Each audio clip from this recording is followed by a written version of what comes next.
There we go. Here comes the flood. Couple people still joining.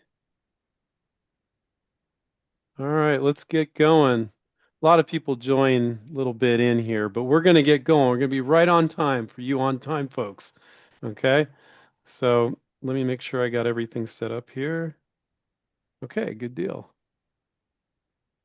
All right, welcome to what we're calling the Licensing Playbook Live. It's a new series that we're entitling Power Mindsets under our Licensing Playbook Live series. So it's a series in a series. That's okay. Um, over 9 weeks, we're running this series. We'll teach you how to think like a successful inventor. Does that sound good to everybody? You want to think like a pro? Yeah. Okay. Good. So Kevin Prince, he's a patent agent and founder of QuickPatents. He also ran an inventors group for a couple decades in Orange County or so. And he's going to join us to explore the essential mindsets that top innovators share. Our very own successful inventor, Stephen Key, here at InventRight, is going to present alongside Kevin. Kevin and Stephen will be presenting every Wednesday for this series outside of holidays. There's a holiday or two in December, maybe, where we're not presenting. So this week's topic is trust but verify. Trust but verify. How to stay involved with your product so nothing important slips through the cracks, as well as keeping partners, vendors, and practitioners accountable with simple follow-up habits. And how to use the mindset of trust but verify to avoid costly mistakes and keep your ideas moving toward the deal or launch that you want and desire. My name is Andrew Krauss. I co-founded InventRight with Stephen Key 26 years ago. Yes, over 2.5 decades ago. We've been doing this for a long time, and I'll be your moderator tonight. This weekly webinar is your go-to guide for learning how to license your product ideas to companies that are actively looking for innovation. Feel free to ask your questions in the chat box or by digitally raising your hand here on Zoom. If you're watching live on LinkedIn, Facebook, or YouTube, simply type your questions in the chat on those platforms. Please welcome our presenters today, Kevin Prince and Mr. Stephen Key. Hey, guys. Hey, Andrew, thank you very much for that wonderful introduction. Hey, Kevin, how you doing? I'm doing well, thanks. Where do I start? I think this is probably one of the most important things you can do as an inventor. And the reason why I'm saying that is that you need to be a project manager, not a product manager, but a project manager, because you're going to be working with a lot of people. You're going to be Although you might be a solo entrepreneur, maybe you're working alone, but you're going to be working with a lot of other people. You're going to be working probably with manufacturers, probably people that may be building prototypes, maybe doing marketing material. You'll be working with licensees. You'll be working with patent practitioners, people like Kevin Prince. So you got to keep everybody on track. You've got to manage it. And I'm going to tell you, if you don't, it will go off the rails. It always does. And so if you can learn to manage it, then you won't have a lot of heartache and you won't get upset at people. You'll do things to make sure you're moving down the tracks. So I think this is going to be really important. Can I make a comment, Stephen? I think it's great that you guys are going to talk about managing all those folks today. It's a fraction of what you need to manage when you start your own business and manufacture and sell something yourself as opposed to licensing. But there's still a lot to manage. And I think some people aren't going to be thinking about the things or haven't thought about the things that you guys will cover today. So there are people you need to manage when you're being a pro inventor and working on licensing your products. So I think I don't think we've talked a lot about this in our 26 years of doing InventRight, Stephen. Not enough. I think we've hit different things on this topic, but I'm really glad we're dedicating a whole webinar to it. Yeah. And you have to manage your patent practitioner. And I'm going to be talking a lot about Kevin on this too. Okay, because Yeah, those guys. Well, he's a yeah, we're one of the partners, right? that, And that's right. that's kind of how you have to look at it. Yeah, and that's a very important partner, and you have to make sure they're doing the job right too. Yeah. So at the end of the day, it's very important to keep moving forward. And Andrew knows I'm a strict stickler with this too. Even at InventRight, there's things that can actually go haywire if you're not managing it right. So I think it's going to be wonderful. So thank you, Andrew. Cool. All right. You want me to go ahead and pull up Yeah, why not? presentation. See if I can find it here. Where'd it go? Huh. Okay, partners. There we go. Now, in terms of a mindset on this, Stephen, I kind of view this as a spectrum of, all the way on one side where you don't trust anyone, Hmm.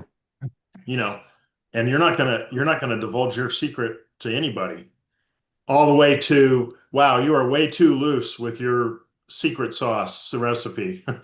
And you ought to maybe, reel that in a little bit. And I can usually get a read on clients pretty quickly, kind of where they are in that spectrum. And I think that mindset, you have to be in the middle. We're going to talk about that. But you can't be on either end and expect good things to happen. Yeah, I think that's part of it. And the thing that's really odd about this, I trust everybody, but you better verify. All right. So anyway, I think you're right. Yeah, there it is. The power, trust, but verify. Okay. Your idea.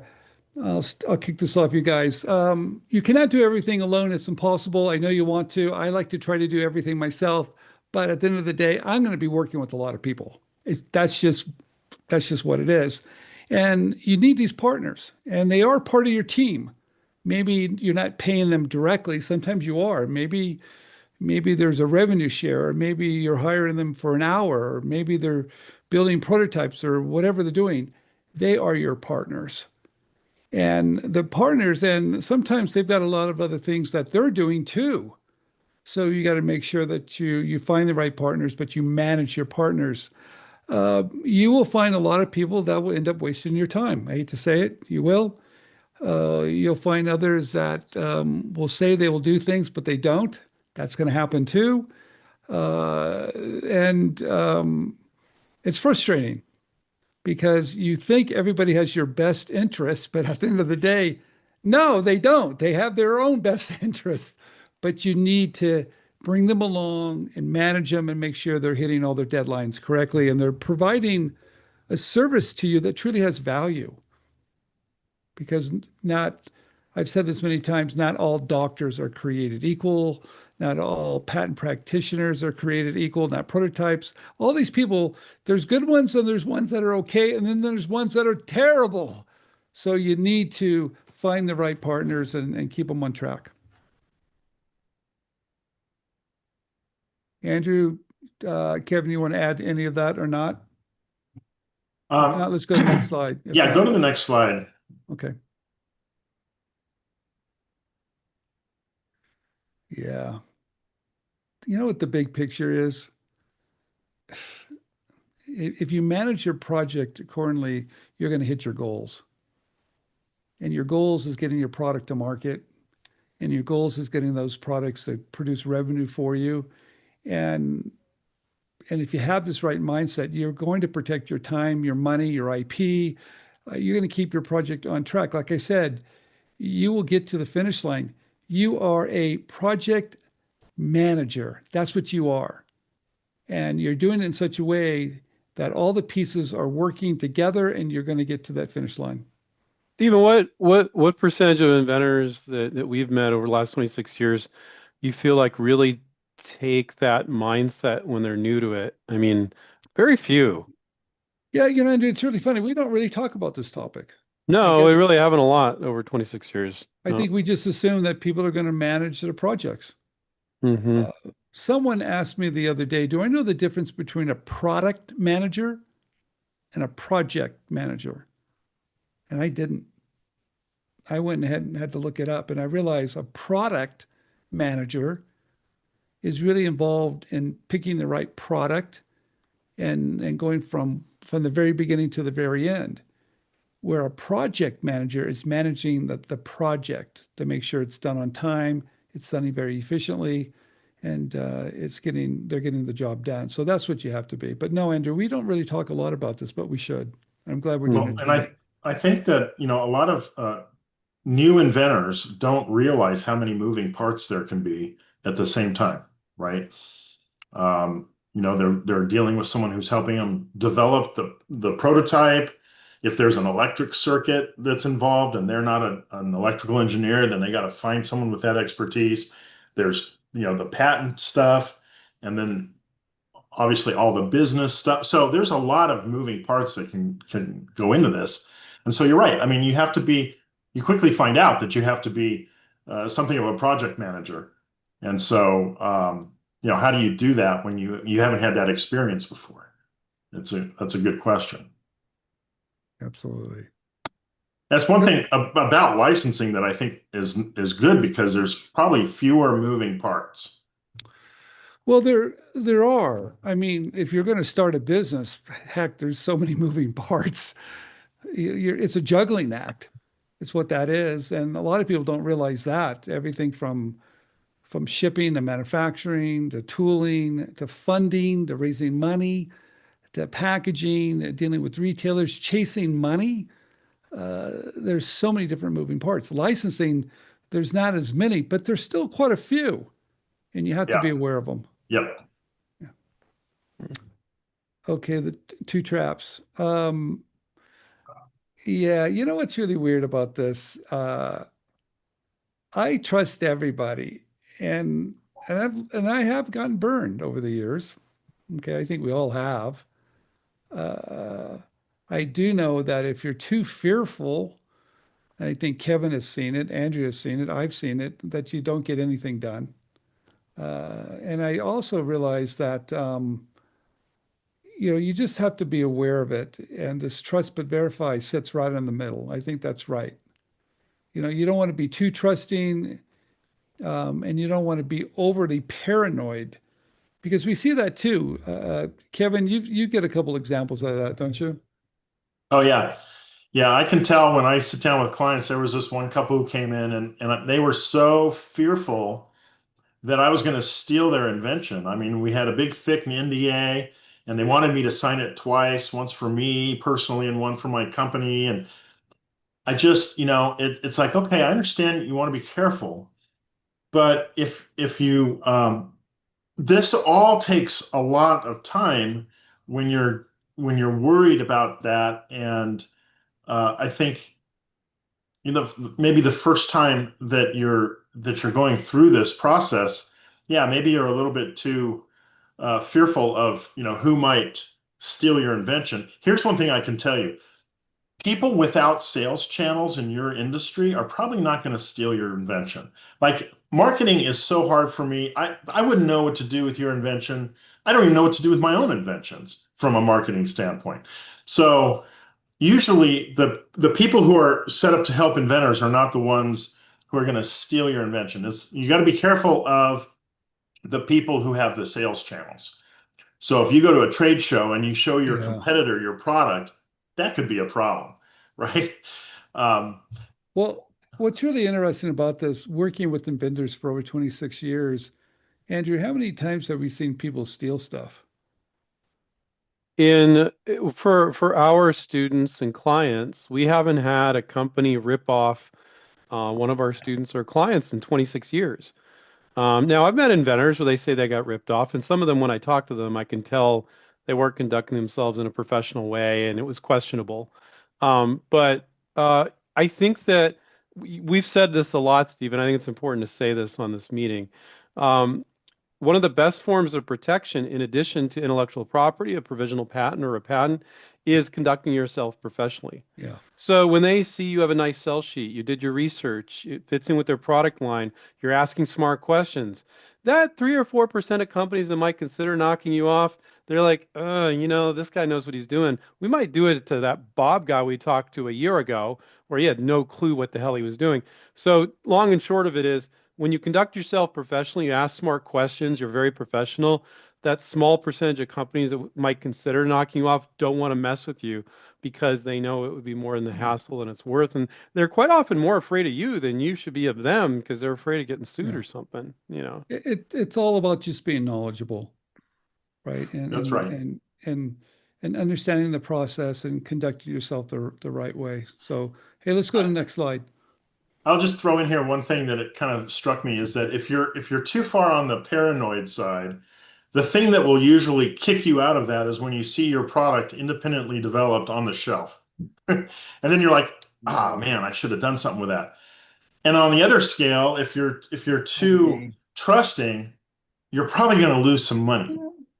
You're probably going to do some deals that really you shouldn't have done. Yeah. So we've already talked about who are your partners. It could be contractors, prototype people, marketing people. It could be just anybody that you're going to need a little help with. And I'm here to tell you, you're going to need help. I don't think anybody does it alone. In fact, if you ask any entrepreneur, how are they successful, they're all going to tell you it's probably all the help they received, right? So you need to find good people, and I think we're going to talk a little bit about how to find those good people too. So next slide, please. Yeah, let's talk about this for a minute. I think the most important thing I have realized is your is checking in with people, right? Follow up. I'm a big believer. If you send an email, that's not the job. Your job isn't done. I mean, we think it is. We sent it off, but if you haven't got someone to reply back that they've got it, they understand it, right? You really haven't done your work. And Andrew knows I talk a lot about this internally with our team at InventRight. You have to send an email, but make sure they've got it and they're taking action. Now, what does that really mean? That just means, once you send that email, you follow up to make sure they understand it, get a timeline. Now you're managing that person to make sure they're going to deliver it. And that just means keep following up. Don't wait a month and realize, hey, what's happening? You might want to follow up a little bit sooner than that and say, hey, any problems, anything I can do? You really want to be part of their success by keeping them on track too. I think it's your job to keep them on track. Sometimes we just assume that they're going to do it, but everybody's busy and everybody probably has other things they want to do. And you've heard the expression that squeaky wheel gets the grease. And that's true working with your vendors and partners. They've got a lot of other people that they're working, to pay the bills, to keep the lights on too. And you're a client, but you're just one client. Uh, I always assume everybody's going to do a good job, but you know what I always do too? I try to find the people that have got a good reputation. I think we're going to talk about this a little bit later, but they got a good track record, right? And I can tell that they're responsive. If I'm trying to find someone to work with, and they're very slow at getting back to me. You know what that tells me? It's going to be painfully slow. And I'm going to have to probably be on top of them through the whole thing if they're not responsive to me. Now, I don't want to be ridiculous about it too, but if I have questions, I want them answered. I also want them to explain everything up front so I have a good idea how long it's going to take. I have a timeline, and hopefully I can keep them on that timeline because a lot of times they're going to miss dates too, and that's just life. So And I you I think there's different expectations for different people. I think if you hired an engineer or a patent attorney and you're paying them fees, there's an expectation that they follow up pretty well, but you still need to follow up and make sure that things happen in your timeline. But with potential licensees, like for our gateway program, when we're reaching out to companies, even after they said, "Oh yeah, send the marketing materials on over," we're following up anywhere from 2 to 8 times over months, sometimes weeks to months, and quite often they're like, "Oh, I'm just been really busy. I'm sorry. I saw it a bunch of times." And the answer is no, or I got some questions. I'm interested. yeah. And so they want to get back, but they're just slammed. And so we follow up like crazy with so there's a difference between a service provider and a potential licensee. With potential licensees, you'll need to follow up like crazy, like mad. With service providers, if you need to follow up 5 times, you know, something's wrong with that service provider, in my opinion. I mean, I'm sure that doesn't happen with you, Well, it, Kevin. it it does, but it doesn't. If you've already hired them, what do? Right, You just right. keep on following up and making sure they're going to hit their dates. But I think they're always going to respond to the person that's following up. Well, it just shows that you're professional too. You know, It really you're does. trying to not let balls drop, Yeah. that says something more about you than you might think. Uh, yeah, I'm a big, Andrew knows this too. I cannot tell you how many times I give someone a job, they go, I did it. And all they did was send an email. It's like, that's not, that's not the job. You didn't get the job done. You sent an email. And somehow they put the blame on the other person that didn't respond. It's like, no, no, no. You sent an email. You need to get a response. If not, pick up the phone. Whatever you have to do to make sure they got it, they received it, and they're taking action.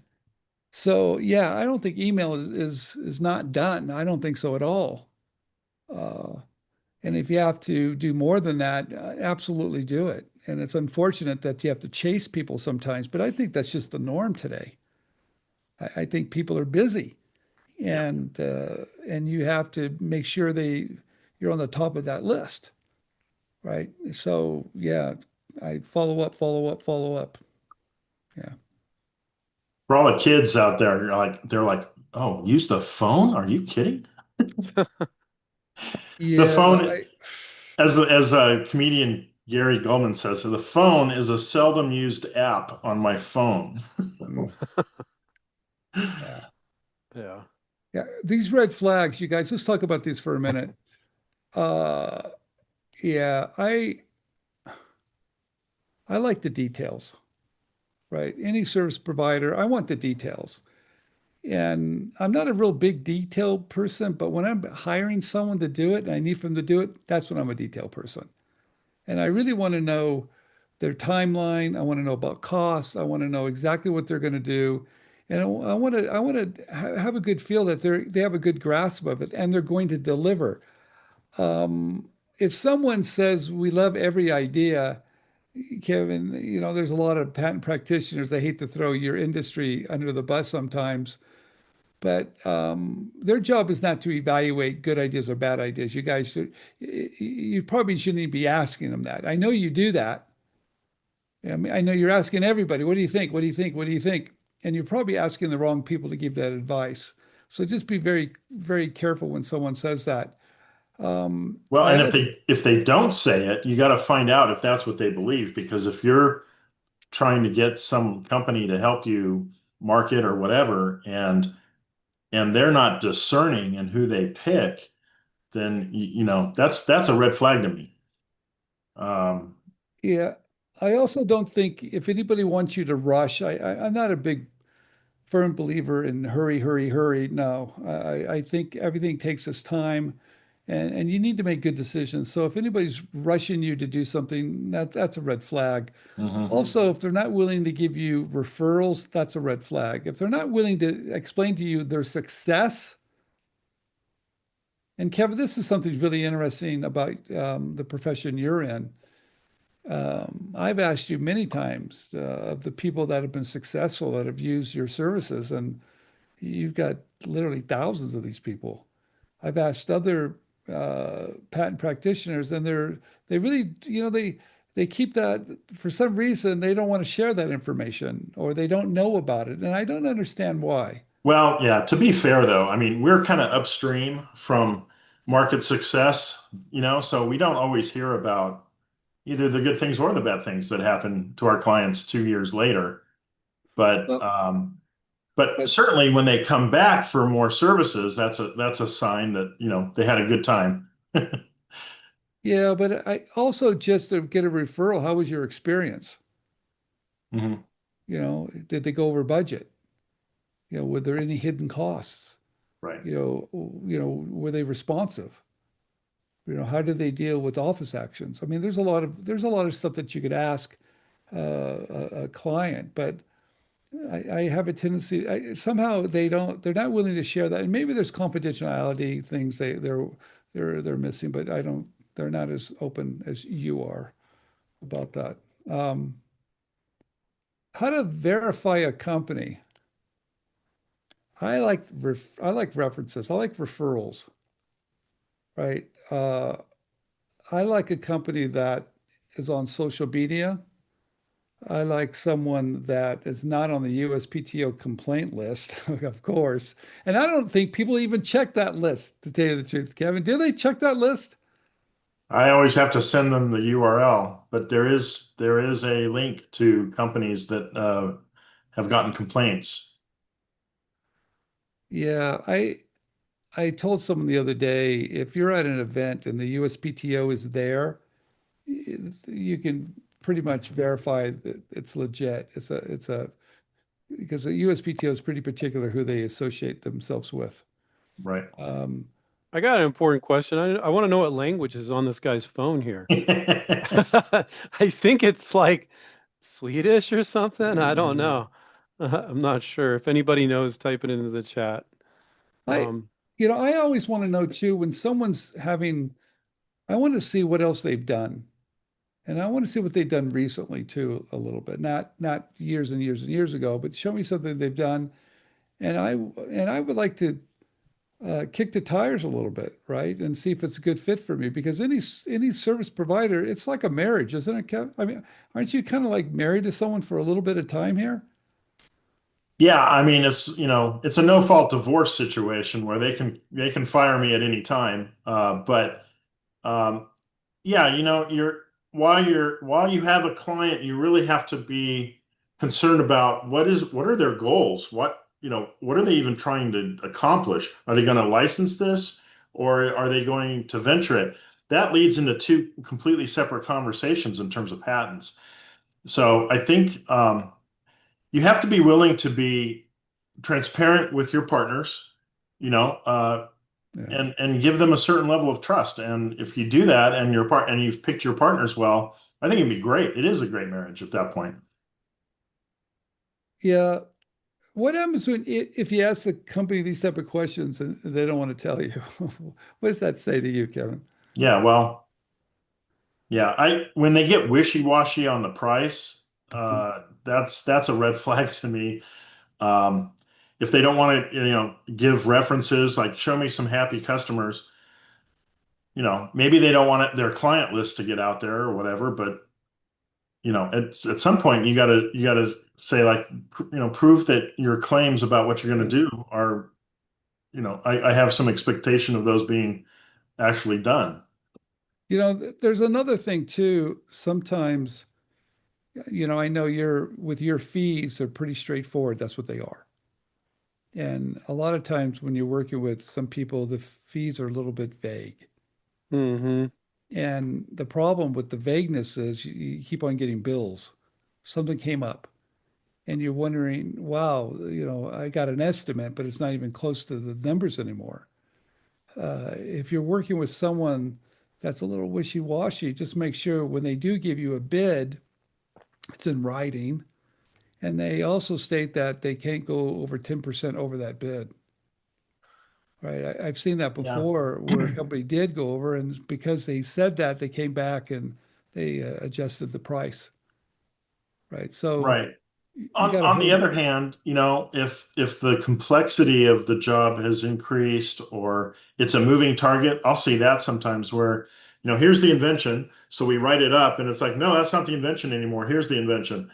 And so, feature creep is a concern.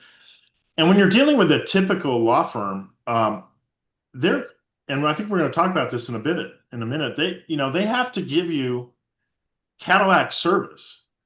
And they don't necessarily ask you the question, do you need Cadillac service? Hmm.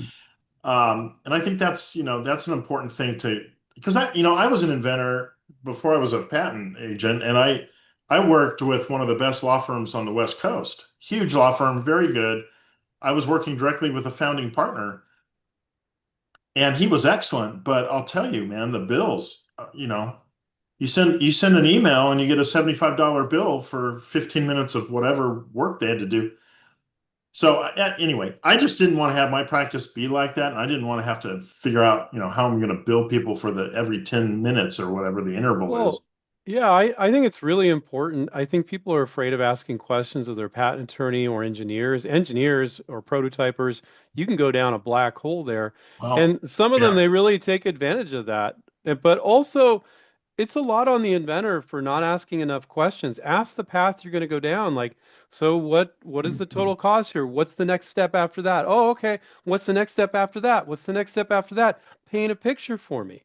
When I talk to people at InventRight, I paint the whole picture all the way from the beginning to the end. They're like, I really appreciate all that transparency, and I tell them that it's Yeah. just a flat fee. And they really appreciate that. But I think some people are afraid to ask those questions. They don't feel like, what question should I ask? All you have to say is, give me the step by step, the entire process, all the different directions it could go. And if they're like, oh, that's too much, we don't know, blah, blah, blah, and they want to keep it all gray, well, that's a red flag to But me. Yeah, but just know that sometimes you can't do that whole process because you don't know how many office actions you're going to get, Right. It's more with or engineering companies. or so one good question to ask people that you're working with, engineers especially, is what happens if 2 months from now I come up with an improvement and I want to get that in there, Right. and so that's not a bad question to ask. yeah, Kevin, let's talk about this for just a minute because things do come up that not, maybe that inventor makes some changes, maybe they make some improvements, and before you know it, maybe they discover, geez, we've got to go in a different direction. How do you handle all that? Well, yeah. So usually I try to be fast enough so that they don't have time to improve the invention, right? Like, here's the invention. We'll try to write the patent in probably a provisional application. We file it. Now, what happens often with provisionals is you got a whole year to improve your Yeah, product, right? yeah, So if there's 10 months later, if they say, well, now here's the product, it's a little different. I have to evaluate, okay, how much work am I gonna have to do now to bring this up to speed? And I'll just give them a quote on that kind of stuff. I'll just say, I estimate, 3 hours and 2 drawing sheets or something like that. But you do want to get all those improvements into the final document for sure. Here's what's really good advice. And so it's like building a house. The most cost effective of any of your contractors here, you'll be like, oh yeah, the way contractors make money off you is revisions, improvements, all that. If you say, this is one a house, I want a box, I want this, and you don't change a goddamn thing, that's going to be the cheapest house you could possibly have. If you do what my brother did, and you're like, well, no, I want to change this, and now I want to change that, mhm, he literally paid twice for his house what he thought he would. He built a custom house.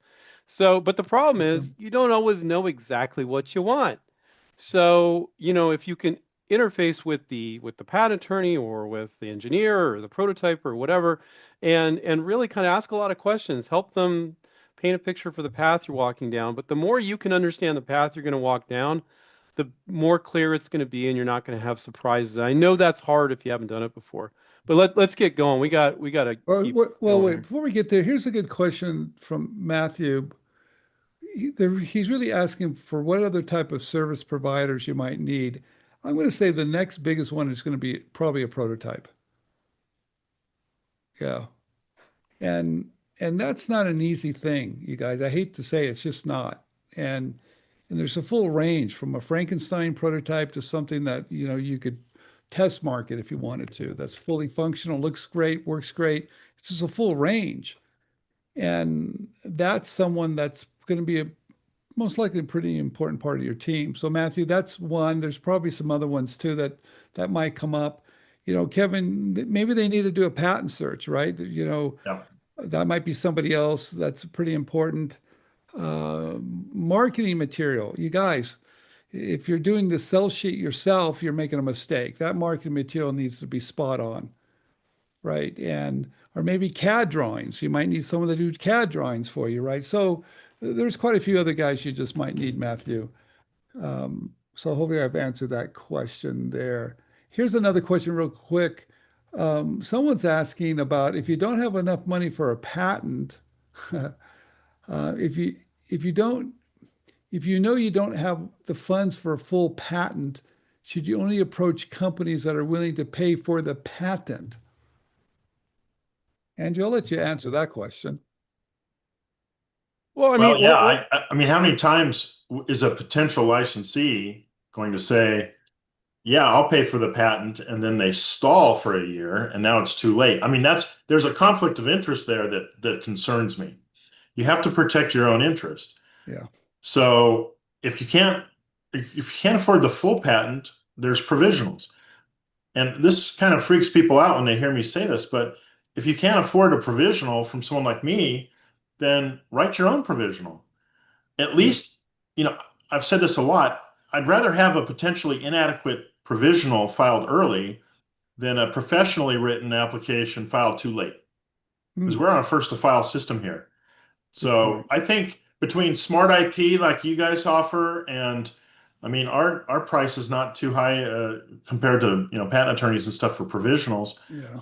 I, I think that's one of those expenses that I think you kind of have to budget for.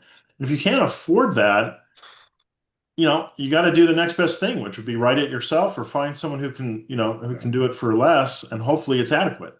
Yeah. And you guys, and there's software programs out there. We have one it's really affordable. And if you cannot afford that, then you should save your Well, I money. mean, yeah, I mean the patent office fee for a provisional is $65. Our software is what, 150 or something? Like if you can't afford that, you need to get your financial house in order. Yeah. Now, when you get a company interested, which I think is the person's question, how can I guarantee that they will give me the money as an advance to upgrade my provisional to a full utility? You can't. Some companies will be good with that, some won't. A lot of patent practitioners will charge 8 to 20,000 per patent. And Kevin, what do you charge these days? 5 for a simple one, right? Is that Yeah, our flat accurate? fee for a non-provisional is 49.95, so 5,000. Yeah, yeah. So, they might be thinking, oh, I just need a little advance. You take it, you give that money to Kevin, and you upgrade. But if you've got a good licensing deal on the table, maybe friends and family, like you've got a deal on the table, you spent 65 with a provisional patent, you got interest, borrow from friends and family. On that one, I think it's very low risk.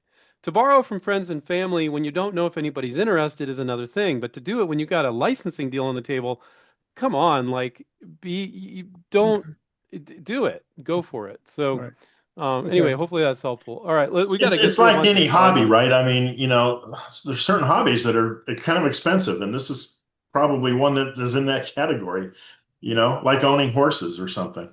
Yeah. Yeah, that's expensive. So, Andrew, what is independent contractors? What is clear one-time jobs? What is that? I don't even know what that means. I don't know. I didn't create the slide. So say you need an electronic circuit for your invention. Well, that would be a one-time job. Design the Oh, circuit, right? okay. Um, Now, when you want to upgrade it 3 months later, that might be another one-time cost. Okay. Um, but Got it. you can ask the questions before Okay. you know Hmm. you go down that road. What's it going to cost? Got Um, it. Yeah, yeah, I like, independent contractors are there's. It depends on your invention, right? Like if you need a wire bent in a certain way, you got to go to a wire bender. If you need a plastic enclosure, you're gonna have to go to a mold maker. yeah, Maybe. Or maybe you can find one off the shelf that'll work. But, so it just depends on the invention, what kind of help you're going to need. Some people have fabric garment type things. You're going to need a seamstress. yeah. So there's all different kinds of people who can help. And all of those guys I would consider contractors. You want to pay them for their design efforts. And hopefully it doesn't, But here, they don't nickel and dime Kevin and Stephen, I really do like this slide because it says clear 3 times. I think if I wanted to emphasize one of the biggest mistakes I see inventors make when they hire attorney, an engineer, a prototyper, or anybody else, is that they don't get clarity. So they don't feel like they know what they're doing, so they don't get clarity, so they trust the service provider, and instead of asking questions and they're fearful of looking stupid, and it ends up screwing them in the end. So get clarity. There's no such thing as a stupid question. It's totally okay. And if they try to make you feel stupid for asking questions, they're probably not the right provider. It's totally yeah, okay go somewhere to else. ask questions. So get clarity. I think that's very, very important. Yeah, I I can talk about this one because when you hire, say, somebody to develop your electronic circuit for your gizmo, um, you need to have two agreements in place. One of them is a non-disclosure agreement, and you should have one of those for a lot of people that you are going to be talking to about your invention. That just means that's a non-disclosure agreement. They agree that they're not going to tell their cousin in Tennessee about this product. Okay. Um, And the other thing is a work for hire agreement. People often don't know what that is. If I'm going to an electrical engineer to design this circuit and he or she comes up with some kind of new feature that is something that I really think improves the product, and I want to put that in the product and get that in the patent and everything, you want to make sure that they are not that they in advance agree that you're the sole owner of this intellectual property, this improvement that they came up with. I've seen a couple times where people will hire somebody, they don't do the work for hire agreement, and now that contractor has improved the product and has to be named as a co-inventor on the patent, and now he owns half the way the patent office works is kind of strange, but now he's an owner in the patent. Now you don't want that. Even if he is a co-inventor, he developed some improvement and should rightly be listed as a contributor to the invention on the front page of the patent as a co-inventor. You don't want him to be an owner of the patent. You want to be the 100% owner, and that's what the work for hire agreement does. So Kevin's right, and a very important clause called an improvements clause Yeah. that basically says, hey, I'm going to show this thing to you, and you're going to work on it. Any improvements I own, and an engineer, a prototyper, they should all agree to that. Now, companies, that would freak them out because they're like, well, we could be working on similar things in other areas. But with a vendor, if they hesitate on that, don't touch them with a 10-foot pole. Yeah. You know, yeah. Oops, sorry, went through. That's okay. We just covered Ownership, we this. pretty Yeah. much covered that. Okay. Get referrals. You want to cover this one, Kevin? Yeah. So are they the right fit for you? Like I said, the default for a lot of these big law firms is that they're going to give you Cadillac service because if they give you something less, they could be liable for, a less than great patent down the road. And so the kind of the standard is that they're just going to give you 100% the best service that they can, but that might cost $20,000. And so you have to make sure that they understand your budget and that they will temper their, what they're doing, how much work they're doing, to match your budget. Okay. And the default is Cadillac service. So you just got to remember that it's your job to kind of temper them if you want something less. And Well, if Kevin, let's talk about that for a minute because I'm not quite sure. Here's a wall of patents. They're all $25,000 each. That's Cadillac. Okay. I still have to manage it, so it is Cadillac. I mean, I have to know what I want. I have to know what claims match my business objectives. I've got to make sure they got everything they can to do a good job. I still have to manage that, but I can manage that from someone that's less than that too and still get Cadillac.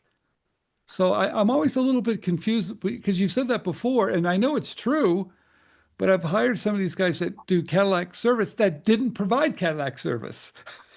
right. Well, so So, here's the other thing you kind of have to look at. Are there other clients, Fortune 500 companies, right? Those are the clients they want yes, because they don't yes, ask questions about the billing, correct. right? They're probably going to get litigation, which is the big money in this business, Yes. which I can't do because I'm not an attorney. I'm a patent agent.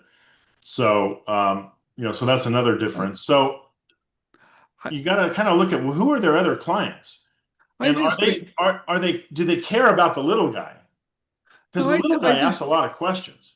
no, I think you're right. I just think that you can get Cadillac service if you know what you're doing.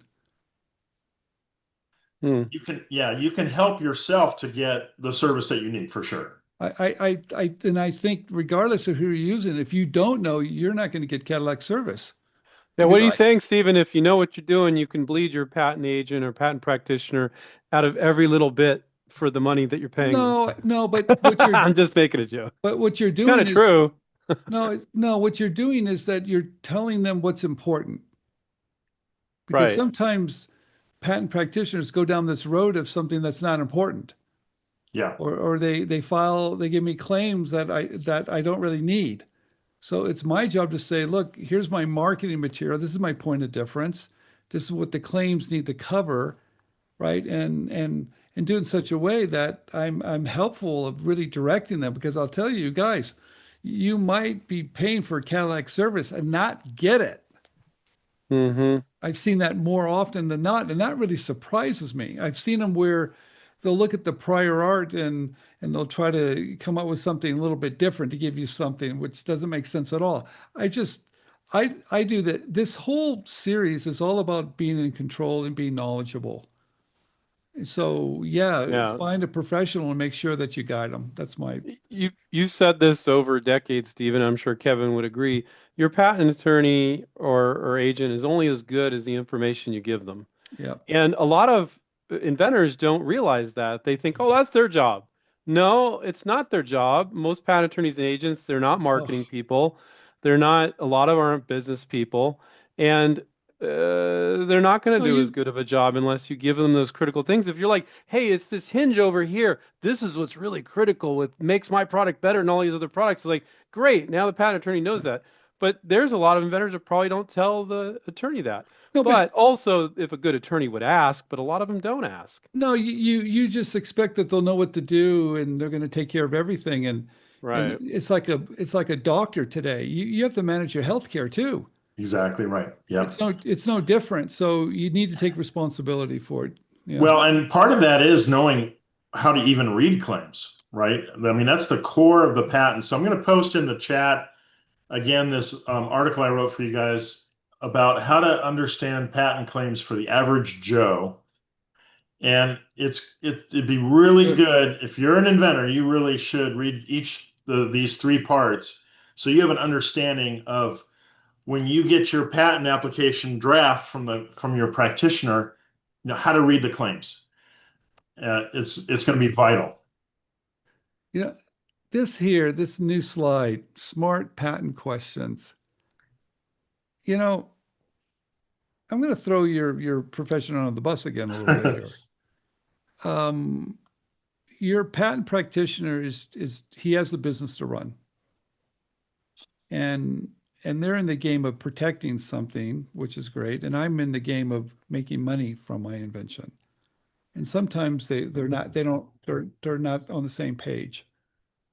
And so I want options, and I want to know that, hey, maybe that design patent is all I really need because I'm selling online and I need something quicker than utility because that's just harder to explain online to get the knockoffs off. Right. I need someone that really help me from a business perspective, Kevin, and give me that type of advice. But I don't know if all of them are doing that because they want to keep the lights on. Am I wrong on that? Well, I'm sure it's a spectrum, right? There's attorneys that will charge. Here's the thing. If a client comes to me with a product that is, I think there's no way this is going to be successful in the marketplace. I try to tell them why I think that's the case, and very often they're not going to hear that, right? Like we had one client, he actually ended up on Shark Tank. He had a implanted cell phone. You implant the cell phone behind your ear. And I thought, man, can you get those radio waves any closer to your brain? How do you upgrade? I mean, there was all sorts of problems I thought with it. Now, look, no one pays me for my marketing advice, but I'm happy to give it anyway. And if you want to pursue the Okay. invention, then my job is But to represent you as best I can to the patent office. but A lot of but people won't ask that question. They'll just say, "Oh, you got a but gizmo? Let's write it up and file it. $20,000." but Kevin, a situation came up. You do a lot of my work, and I've used people over the years. I've used the Cadillac service people too. Okay. But here's the thing I don't understand. I showed the Cadillac service guys an idea, and they told me you'll never get a patent on that because of the prior art. And then I worked with you, and we have 4 patents on that. How does that all make sense? Maybe they didn't take the time enough to understand what it was that was really different about yours than the prior art. I Okay. mean, Okay, fair enough.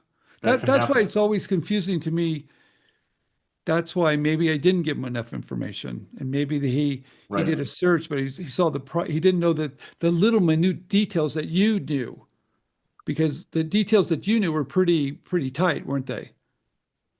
Well, I mean, yeah, when you're looking at the prior art and trying to think about what kind of office action are you going to get back from the patent office here, you got to have some ammo in the application to start Okay. with to be able to use against that. That You and know, that's what comes back is your patent attorney, your patent agent is only as good as the information you provide. Okay. that's right. All right, thank you. Yeah, here's another beef I have. God, I'm really attacking you tonight, Kevin. That's all right. Okay. Um, the full estimate. Why is it that a lot of patent practitioners don't want to mention the office action costs? Okay. Because they're variable. They I, really I, are. well, give me the high, give me the low. That's right. Well, but I have to say, Kevin, and I know this isn't you, but there are so many inventors I talk to. They're like, I paid this much for the patent. The attorney mentioned nothing about the office actions, which for those of you that are new, that's that argument between the patent attorney and the patent examiner that happens 1 or 2 years later. Nothing, nothing. And they're like, oh my God, I got all these other costs. It's like, Kevin, what's up with that? Why do attorneys do that? That's so, to me, it's outright unethical. Yeah. I mean, I have a one-page chart that shows everything that can happen bad in terms of the patent office, right? And we had a couple of those situations. I mean, if I'd have told the client ahead of time that he was going to get 6 rejections, and then we were going to have to appeal it to get it through the patent office, I mean, he probably would have said no at the start. Well, that's Okay, fine, there Kevin. you I go. understand that you don't know how much the office actions will cost or how involved they are, but I'm talking about there's attorneys that literally don't tell their client, look, it's going to take a year to 2 years or maybe a little more for the patent office to get back. There's going to be other charges. They don't tell them even that. They don't tell them there's any other charges. Yeah. Sometimes people just don't see it, they don't hear it. I've had people accuse Mm, me of, you didn't tell me that there was an issue fee when the patent gets allowed. And I was like, okay, well, yeah, we fair did. enough. It's in Fair the enough. fine print, but it's there. So, there's all different things. Okay, But I fair, but Good fair, you point. fair do enough. I always try to tell clients, look, there's a cost to get filed to get patent pending. A year and a half to 3 years later on utility patents, there's going to be, I tell you, budget for two office actions of between $1,000 and $1,500 each. Okay, And then there's an issue fee of $600 when they allow it. And okay, with utility patents, there's three maintenance fees for 4, 8, and 12 years later. So, okay. Oh, okay. So get the yeah, full estimate. If they don't give it to you, find out what that is. Okay. yeah. All right. Yeah, I mean, yeah, I think that's very fair, Kevin. I mean, I can't tell you how many inventors I talk to. I ask, did you get a design patent or utility? And they don't know. Hey, Andrew, we They- got so many slides here. We're running yeah, behind. let's Kevin knew he'd run behind on this. okay, Yeah. yeah. We got There's a a lot of lot. slides. All right. Let's rip through these and maybe get to a couple questions. So if you guys You have a know, few on questions, claims check, I would say just read that article and you will know what it is you're looking for when you read claim one. It's got to what be is your it? MVP, but we talk about that in the article. Okay. Okay. This is really easy, guys. Have a good paper trail, whatever you do, every meeting, every discussion, keep good records, have a paper trail. And if you're going to work with someone, give them something small to do first and see if they're on time to do a good job. Then if you have a bigger project, then do that. It's all about testing along the way, verifying that they can deliver. And I would say always recap a Zoom or a phone Yeah, call via email afterwards. So you're yeah, creating some yeah, documentation there. I think that's always. good. Yeah. Yeah. Hey, real quick, you guys, if you're going to go to a trade show, which is so expensive, so important, and let's say you have a booth, make sure you bring product with you on the plane because I cannot tell you how many times you ship it to the trade show, it gets lost, gets broken, or someone steals it. So that's one of those things that you trust, but you verify. You have a backup system, Hmm. right? Or you ship it to the hotel. Or even if you have a meeting, you guys, if I have a meeting and I'm going to ship product to that, I'll bring extra product with me in case someone loses it or breaks it in the meeting before I even get there. Always have a backup plan. Yeah. Okay, manufacturing overseas, clear specs, you got to have them.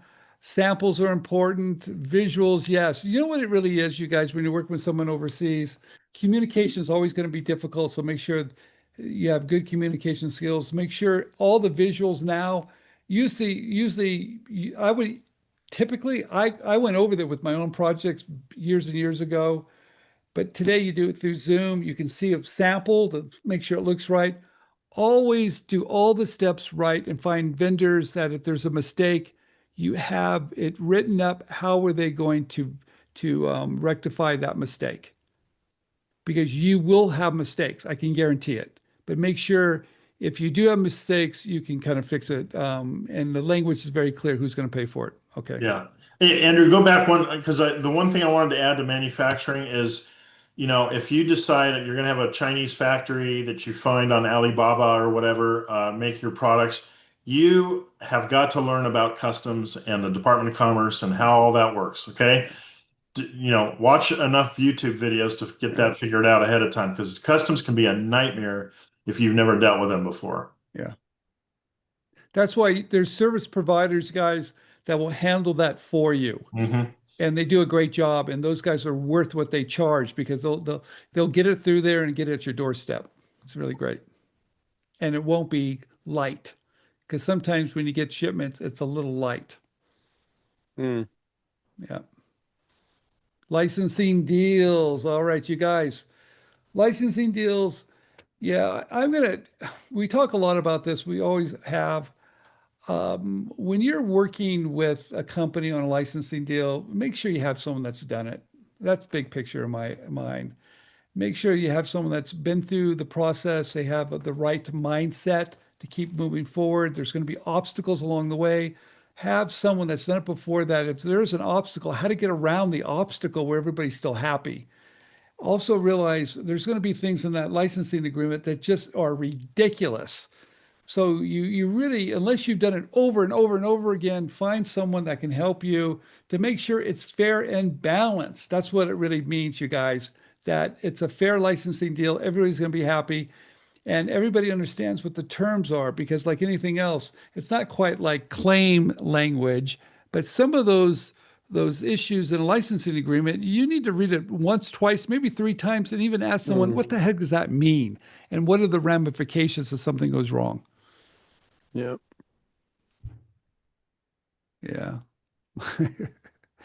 Things are going to go wrong. Things are going to be late. Things are going to break. People are going to overpromise. They're going to overcharge you. They're going to do all those things. But if you keep on thinking ahead, have the right attitude, make sure you have backup plans, then there's a very good chance you will hit the timeline and cross that finish line in a timely fashion that's going to make you happy and everybody else. Cool. Yeah. Final message. You need people that have your best interests, that have done it before, that know they want you to come back. Here it is, you guys. I want to find someone I work with that wants me to come back and do business with them again. And that's one thing I really like. If they're really good, they have repeat customers that come back and come back because they're a good partner. That's why I think referrals are really important and how many times they come back. And Kevin, the one thing I want to say, the people that I've interviewed from the service, they've come back to you time and time and time and time again. Some of these guys have filed 40 patents. I just did an interview with the guy that did 40 patents with you. So That's find crazy. those Wow. find those service providers that have a um, they have a long game. They're looking at you long term, not short term, because they know if they do a good job, you're going to come back. Those are the service providers that you want to work with. I just wanted to give a call out to a whole bunch of people on the live stream, Facebook, YouTube, and LinkedIn. Alan on LinkedIn, Ivan, they all made some nice comments, but I can't read them all on LinkedIn. Uh, One Man was their handle on YouTube, Dorothy on LinkedIn, Tony on LinkedIn, um, Behold on YouTube, Elizabeth on LinkedIn, Marsalo on LinkedIn, a whole bunch of other folks. And so we have time for just a couple questions. You want to cherry pick a question or Yeah, two, let me guys? Let me address Matthew's question. He wanted to know when does he know he has enough things to start somebody on writing a PPA, a provisional patent application? And the answer is pretty simple. When you can explain to me how you build one and how you use it, I will have enough information to write a provisional application. So you have to be able to explain how to make it and how to use it. And if you know that, then you can go forward. And I'm going to add to that whole invent right thing. Never go to a patent attorney or agent without having done your market research. Go on Google Images, look at all the other products, see how your product fits in with other products. If you do your market research, you may find the exact same thing. You may find something similar that makes you change some of the features of it. Never, ever go to a patent attorney or agent without having studied the marketplace. That's step number one in the event right system. It's a complete and utter waste of time. We talk to so many people, it's like, I got a patent. I'm like, well, I found this very similar product within 30 seconds on the internet. Like, what's the, oh, how did you find that? So always do your research before you go to somebody like Kevin or any patent attorney or agent as well, Yep. as knowing, okay, this is how it's going to be made, but you got to do your research to figure out how do I want it to be, and then what is it going to look like, you know? Yep. Um, And uh, Brandon's point about office action sounds like one of those hidden fee scams. Well, it can be, but really, you need to ask your practitioner how much is that going to be a year and a half from now when we get an office action? Because it's not with utility patents, it's not a question of if you're going to get one. It's 95% of the time you're going to get one, so you should plan on it, Yeah. and maybe more than one. Yeah. and I'm going to give Kevin made a really good point. Sometimes inventors don't listen. You know, if you Hey, spend a whole bunch of money with a patent attorney and you don't know if you have a design patent or utility patent, you and I feel bad because I think sometimes inventors they don't want to feel stupid and ask the attorney, feel stupid, please. You're not stupid. well, You're smart. What are you doing for me? What kind of patent is this? You know, I mean, I think the patent attorney is okay with keeping him in the dark. You know, and I think that's kind of stupid, but I, it's really on you if you don't ask. well, if you're new at this, I'm sure you haven't heard all the details. Right. Yeah. I would agree with Right. that. Yep. Watch a lot of YouTube videos on the topic. Very good. All right, guys. We're gonna be here next week, right, Stephen? Yep. We're gonna be around next week. I think the week after, maybe not. Let me look at the calendar. But so take care, keep inventing everybody, and we'll see you.